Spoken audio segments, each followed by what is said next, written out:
እኔ ከዚህ ታሪክ የተማርኩት ትልቅ እንኳን ብንሆን ብዙ እንኳን ብንሆን በእግዚአብሔር ካላመንን እንደ ትንሽ እንደምንቆጠር። ጎበዝ። የሚያማክረው ዮዳሄ ብቻ ስለሞተ የማይሆኑ ሰዎችን ሰምቶ ጣዖት ማምለክ ተጀመረ። በድጋሚ በይሁዳ ውስጥ ማለት ነው፣ የእግዚአብሔር አገር በተባለችው ቦታ ውስጥ።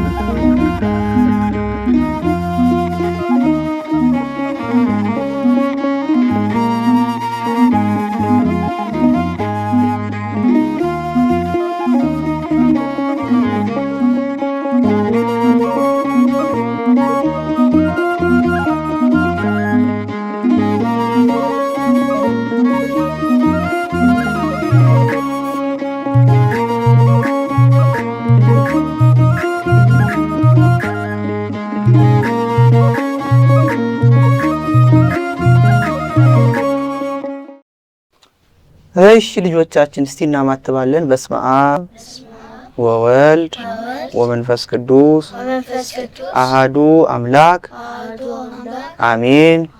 ልጆቻችን እንደምንሰነበታችሁ? እግዚአብሔር ይመስገን። አሜን። የአምላካችን የልዑል እግዚአብሔር ስሙ የተመሰገነ ይሁን። አሜን። እቤት ያሉትን ልጆች ወላጆች ሁሉ እንደምንሰነበታችሁ በሏቸው እስቲ። እዛችሁ ሱሩ ፊት ለፊት እንደምንሰነበታችሁ? አዎ እግዚአብሔር ይመስገን ይላሉ ብለን ተስፋ እናደርጋለን። እግዚአብሔር የተመሰገነ ይሁን። በጣም ጥሩ። ዛሬ እንግዲህ በጀመርነው የመጽሐፍ ቅዱስ ታሪካችን እንግዲህ የገሰገስን መተን እግዚአብሔር እየረዳን 142ኛ ክፍል ደርሰናል። አሁን 142 ያልደረሳችሁ ሰዎች አይጥነቃችሁ፣ ቀስ እያሉ ይደረሳል አይደል? ከዚህም ደግሞ ጀምሮ ያለውን እየሰሙ መሄድ ይቻላል። ስለዚህ 142ኛ ክፍል ነው ዛሬ የምንመካከረው። የምንነግራችሁ ታሪክ የኢዮአስ ታሪክ ነው ዛሬ። ማን ነው አልኳችሁ? ኢዮአስ በሉ እስቲ። ኢዮአስ። በጣም ጥሩ። እንግዲህ ኢዮአስ በ7 ዓመቱ የይሁዳ ንጉስ ለመሆን የቻለ ሰው ነበር። በስንት ዓመቱ አልኳችሁ? በ7 ዓመቱ። በ7 ዓመቱ ነው እንግዲህ ንጉስ የሆነው እና የነገሰው ግን በይሁዳ ነው። የእስራኤል ክፍል ለሁለት መከፈሉን ከዚህ በፊት ተነጋግረናል አይደል? የእስራኤል የላይኛው ክፍል ምን ይባላል? እስራኤል ወይም ደግሞ ሰማሪያ ነው ዋና ከተማ። ወደ ታች ያለው ደግሞ ይሁዳ ይባላል። ግን አጠቃላይ በፊት አንድ ሆነው እስራኤል ተብለው ይጠሩ ነበር። አሁን ይሄኛው የታችኛው የእስራኤል ክፍል የሆነው ይሁዳ የሚባለው የሱ ንጉስ ነው። ማን አልኳችሁ ስሙን? ኢዮአስ። በጣም ጥሩ። ኢዮአስ ደግሞ ከእግዚአብሔር ሕግና ስርዓት እንዳይወጣ እግዚአብሔርን በፍጹም ልቡ ደግሞ እንዲያመሰግንና ህዝቡንም ወደ እግዚአብሔር እንዲመራ ደግሞ የሚረዳው አንድ ካህን ነበር። እሱ ደግሞ ዮዳሄ ይባላል። ለፎም አንስተናል። ማን ይባላል? ዮዳሄ ይባላል። እንግዲህ አሁን በዮዳሄ ምክር እየታገዘ ኢዮአስ የእግዚአብሔርን ቤተ መቅደስ ከፍ ሲል እድሜው ሲያድግ ለማደስ ፈለገ። ተሰርቷል ቤተ መቅደሱ ከዚህ በፊት በሰሎሞንም ጊዜ ተሰርቷል። ትልቅ ቤተ መቅደስ ነው። ያንን ደግሞ ማደስ ፈለገ። ነገር ግን ይገርማችኋል፣ እድሳቱን ለማድረግ ሲሄድ ወደ ቤተ መቅደሱ ባለፈው የነገርኳችሁ አንድ ክፉ ሴት ነበረች አታሊያ የምትባል እና እሷ የቤተ መቅደሱን ዕቃ በሙሉ አውጥታ አስወጥታ ለጣዖት እንዲያመልኩበት ሰጥታ ነበር እና ብዙ ነገር የለውም፣ ባዶ ነበር ቤተ መቅደሱ። ስለዚህ ብቻውን ይሄን ነገር ማድረግ እንደማይችል ስላወቀ ኢዮአስ ከህዝቡ በሙሉ ለቤተ መቅደሱ እድሳት የሚሆን ነገር እንዲሰበሰብ ፈለገ። ከዛ ይሄንን እንዲሰበስቡ ደግሞ ለካህናትና ሌዋውያን ለሆኑ ሰዎች ኃላፊነት ሰጠ። ባለስልጣናትም ናቸው ደግሞ ካህናትም ናቸው ማለት ነው። ስለዚህ እነዚህ ሁለቱ አንድ ላይ እንዲሰበስቡ ኃላፊነት ሰጣቸው። ነገር ግን በዚያን ጊዜ የነበሩት ካህናትና ሌዋውያን እሱ በሰጣቸው ትእዛዝ መሰረት ታማኝ መሆን የሚችሉ ስላልነበሩ ሰው የሚሰጠውን ገንዘብ ቀስ እያሉ ውስድ እያረጉ ሁሉ ጊዜ የሚሰበሰበው ነገር ሲጠየቅ የለም ትንሽ ነው። አሁንም ንጉሱ ይጠይቃል፣ ለእድሳቱ ምን ያህል ተሰበሰበ? በጣም ትንሽ ነው የሚነግሩ።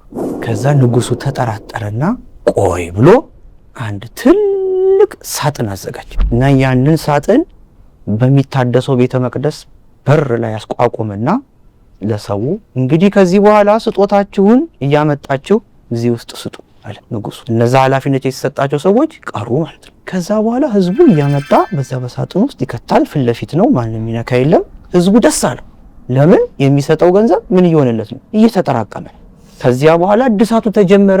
ያ የእግዚአብሔር ቤተ መቅደስን መስራት ጀመሩ። ሰዎች ደግሞ የሚሰሩት ገንዘብ ሊከፈላቸው ይገባል አይደል? ለስራቸው። ስለዚህ ከዛ ከሳጥን ውስጥ እየወጣ ቀጥታ ለነዛ ለሰዎቹ ይከፈላቸዋል። አሁን ሰው የሚሰጠው ገንዘብ በቀጥታ ለቤተ ክርስቲያኑ እድሳት እንደሚውል ስላወቀ ከበፊቱ የበለጠ ማምጣት ጀመረ። አሁንም ይሰጣል፣ አሁንም ይሰጣል፣ አሁንም ይሰጣል። ሳጥኑ ይሞላል፣ ይከፈታል፣ ደግሞ ይከፈላል ለነዛ ሰዎች። በቃ ንጉሱም በዚህ ጉዳይ ደስ አለው። ግን ይገርማቸዋል፣ ይሄ ሁሉ ስነ ስርዓት የያዘ ነገር ደግሞ ያለውና ለቤተ መቅደሱ ትኩረት የሚሰጠው ሰው ያ የእግዚአብሔር ካህን ዮዳሄ እስካለ ድረስ ነበር። ዮዳሄ በጣም የታወቀ የእግዚአብሔር ሰው፣ እግዚአብሔርን የሚያገለግል ደግሞ ንጉሱንም በቅርበት የሚያማክር፣ ተው ይሄን እግዚአብሔር አይወደው፣ ይሄን ብታረግ ደግሞ እግዚአብሔር ደስ ይለዋል እያለ ያማክራል። ንጉሱም ደግሞ ያን የሰማው ነበር። ስለዚህ በሱ ምክርም ጭምር ነው ይሄ ቤተ መቅደስ ሊታደስ የቻለው። ከዛ ያን ቤተ መቅደስ ሰሩ፣ ሰዎቹን በአግባቡ ተከፈላቸው፣ የቤተ መቅደሱ እድሳት አለቀ። እንግዲህ የእግዚአብሔር ታቦት በዚያ ውስጥ አለች። ከዚያ ያችን እያመለኩ ሰዎች ያው በዚያ ውስጥ እግዚአብሔር አለ በታቦቱ የሚያድረው፣ ያው በታቦቱ ላይ ያደረውን እግዚአብሔርን እያመለኩ ሰዎች እንዲቀጥሉ ማድረግ ጀመረ። ከጣዖት አምልኮ እግዚአብሔርን ወደ ማምለክ አመጣቸው ማለት ነው። ከዚያ ግን ንጉሱ ቤተ መቅደሱ ታድሶ ካለቀም በኋላ ሰው በጣም ደስ ስላለው አሁን መስጠት አላቆመም። አሁንም ይመጣል፣ አሁንም ይመጣል። ከዛ ንጉሱ ደግሞ እያወጣ ለቤተ መቅደሱ መገልገያ የሚሆኑ የሚያስፈልጉ ቁሳቁስ አሉ አይደል? አልባሳቱ አይደል? ማጠኛው፣ በዚያ የሚደረገው ነገር ሁሉ ያስፈልጋል። ለሱ እያደረገ ምንም ለቤተ መቅደሱ የሚሆን እድሳት ሳይቸግራቸው ቤተ መቅደሱን ሰርተው አጠናቀቁ። አገልግሎቱም ተጀመረ። በዚህ መካከል ግን ምን ሆነ መሰላችሁ? መቼም የሰው ልጅ ኖሮ ሞቱ አይቀርም አይደል? 130 ዓመት ከኖረ በኋላ ያ ታማኙ የእግዚአብሔር ሰው ካህን ዮዳሄ ሞተ። አሁን ንጉሱ የሚመክረው ማን ነበር ብያቸዋለሁ? ዮዳሄ ከእግዚአብሔር ጋር እየተቀበለ መልእክት። ስለዚህ የዛን ሰዓት ዮዳሄ ሞተ እና በጣም አዘኑ። እሱን ቀበሩት። ከዚያ በኋላ ግን ይሄ ንጉሱ ኢዮአስ አማካሪ የነበረው ዮዳሄ ሲሞት በይሁዳ ውስጥ የነበሩ አንዳንድ ኃላፊነት ያላቸው ሰዎች ነበሩ እና እነዛ ኃላፊነት ያላቸው መሪዎች ማዳመጥ ጀመረ። ኃላፊነት ሰጣቸው። እናንተ በዚህ ነገር አድርጉ፣ ችግር የለም፣ እናንተ በዚህ ጉዳይ አድርጉ እያለ ኃላፊነት ሰጣቸው። ከዚያ በኋላ እነሱ ደግሞ ታማኝ እግዚአብሔር አገልጋዮች ስላልነበሩ በቤተ መቅደስ ውስጥ የማይገባ ነገር መስራት ጀመሩ፣ መናቅ ጀመሩ፣ ሰውን ማስተማር ጀመሩ። ምን አይነት ጉዳይ ያላችሁን ለእግዚአብሔር ቤት ስጡ፣ እንደገና ይሄን ቤተ መቅደስ አገልግሉ፣ እግዚአብሔር የሚወደው ይሄ ነው ማለት ሳይሆን ቀስ እያሉ ህዝቡንም ንጉሱንም ወዴት አመጧቸው መሰላችሁ?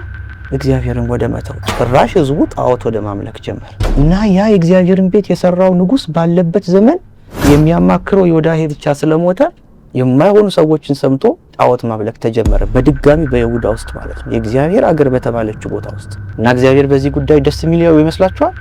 ደስ ይለው ይመስላችኋል?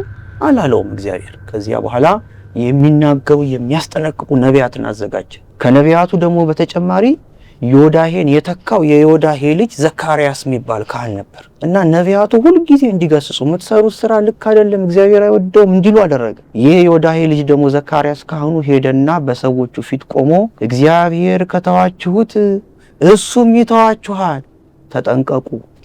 እግዚአብሔርን ካስታወሳችሁት ግን እሱም ደግሞ ያስታውሳችኋል። ስለዚህ አሁን የምትሰሩት ስራ እግዚአብሔርን የመተው ነው፣ እግዚአብሔር ፊቱን ከመለሰባችሁ ትቸገራላችሁ ብሎ ነገራቸው። እነዛ ሰዎች ግን ይባስ ብለው ይሄ የሚናገረው ነገር ትክክል ነው ብለው ከመቀበል ይልቅ እሱን ያሳድዱት ጀመር ዘካርያስ። ከዚያ ራሳቸው ከማጥፋት ይልቅ ሄዱና ለንጉሱ ነገሩት። እንደዚህ ብሎባል፣ አንተ የምታደርገው ነገር እኮ አይቀበልም እያሉ ነገር ጠምጥሞ መከራ ውስጥ ከተቱት። ከዚያ በኋላ ኢዮአስ ምን አደረገ? በሉ ይህንን ሰው በቃ ግደሉት ብሎ ትእዛዝ ሰጣቸው። የገዛ ወዳጁ አማካሪ የነበረው ዮዳሄ ካረፈ በኋላ በሱ ተክቶ ከእግዚአብሔር መንገድ እንዳይርቅ ይመክረው የነበረውን ሰው በገዛ እጁ ግደሉት ብሎ አስገደለው። እነዛም ቶሎ እንኳን ይህን ትእዛዝ አግኝተው አይደለም ያሳድዱት ስለነበረ በድንጋይ ወግረው ገደሉት። ከዛ በኋላ ምን ሆነ መሰላችሁ? እግዚአብሔር አንድ ትንሽዬ የሶሪያ ሰራዊት አዘጋጀ። የይሁዳ ሰራዊት በጣም ብዙ ነው፣ ግን ሶሪያ የሚባለው ሀገር ላይ ደግሞ ብዙዎቹ ጠላት ነበሩ። ቶሎ መጥተው እዚህ ይሁዳን መውጋት ይፈልጉ ነበር፣ ማሸነፍ ይፈልጉ ነበር። ሶሪያ እንግዲህ ሀገር ነው ሌላ ቦታ ያለ እና የሶሪያ ትንሽዬ ወታደር በጣም ብዙ የሆነውን የይሁዳ ወታደር መጡና በአንድ ጊዜ አሸነፏቸው። ለምን ይመስላችሁ? እግዚአብሔር ከይሁዳ ምን ስላላቀ ፊቱን ከራሳችሁ ከናንተ ላይ ፊቱን እንዳይመልስባችሁ እናንተም ወደ እግዚአብሔር ፊታችሁ መልሱ ብሏቸው ነበር ያሰው አይደል?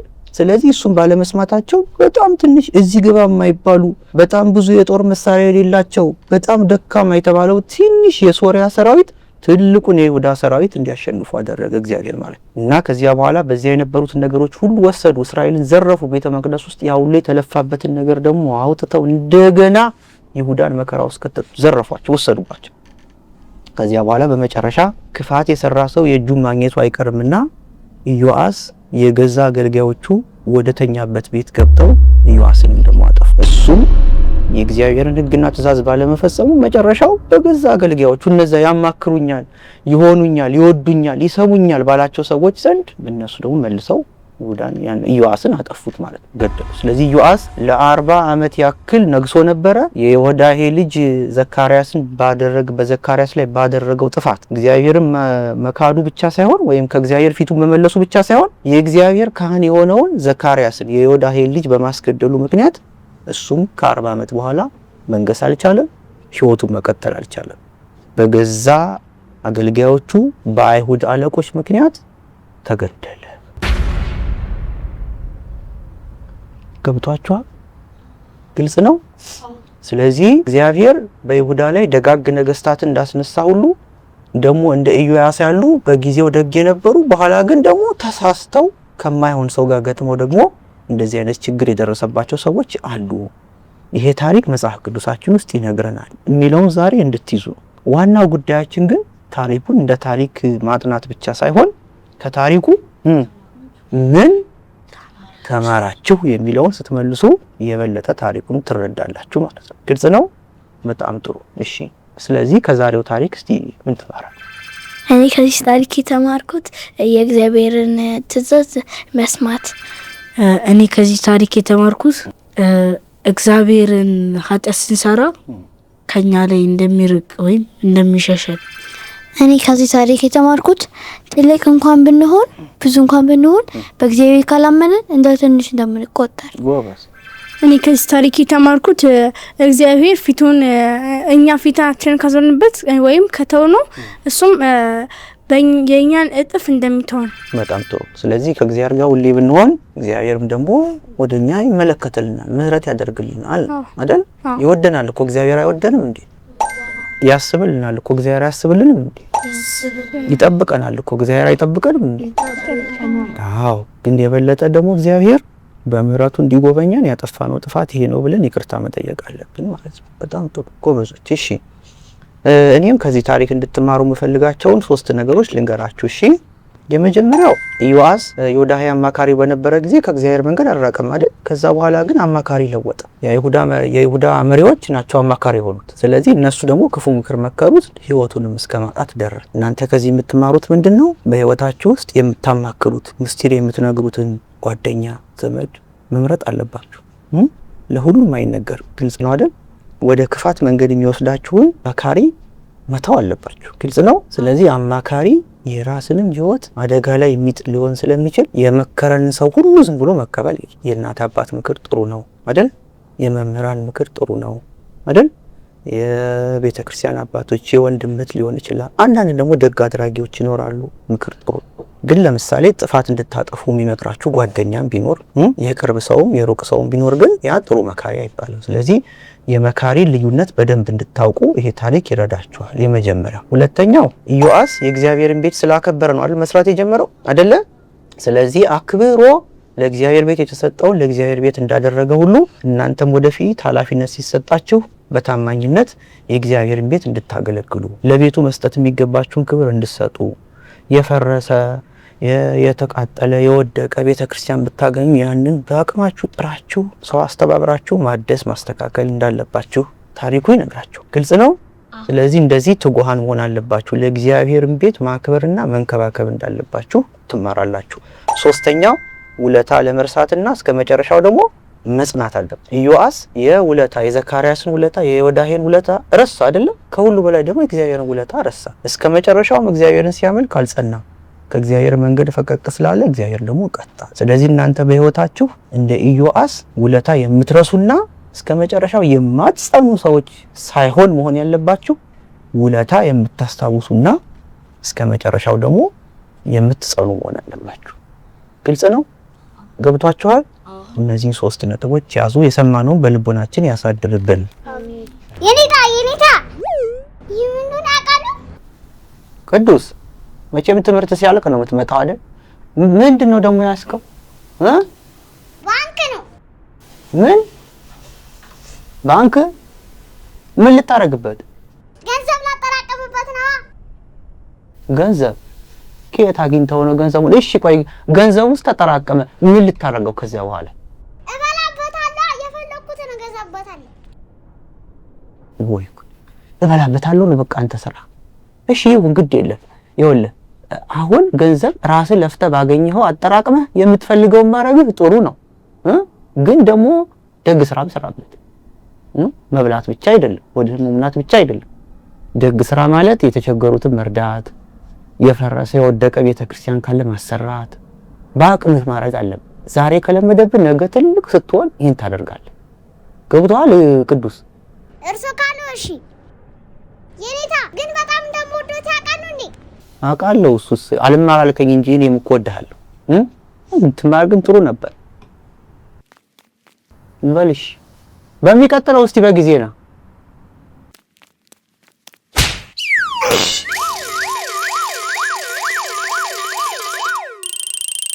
ይሄን እየጣሉኝ ባልጤ ቤተክል